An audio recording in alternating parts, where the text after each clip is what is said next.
Milli Məclisdə Əmək və Sosial Siyasət və İqtisadi Siyasət, Sənaye və Sahibkarlıq Komitələrinin birgə iclası keçirilib. İclasda Dövlət Sosial Müdafiə Fondunun 2026-cı il büdcəsi haqqında qanun layihəsi müzakirə olunub. Ölkənin iqtisadi uğurları növbəti ilin büdcəsində sosial xərclərin artımını təmin edib. Dövlət Sosial Müdafiə Fondunun 2026-cı il büdcəsi haqqında qanun layihəsi məşğulluq imkanları, iqtisadi və sosial inkişaf, demoqrafik vəziyyət, əmək ehtiyatları proqnozlarına əsaslanaraq tərtib edilib.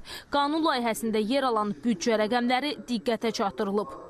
2026-cı il dövlət büdcəsində sosial xərclərin payı əvvəlki illərlə müqayisədə əhəmiyyətli dərəcədə artırılıb ki, bu da dövlətin sosial yönümlü siyasətinin davamlılığını nümayiş etdirir. Sosial təminata yönəldilən vəsaitlərin həcmi ümumi büdcə xərclərinin yarısına qədərini təşkil edir.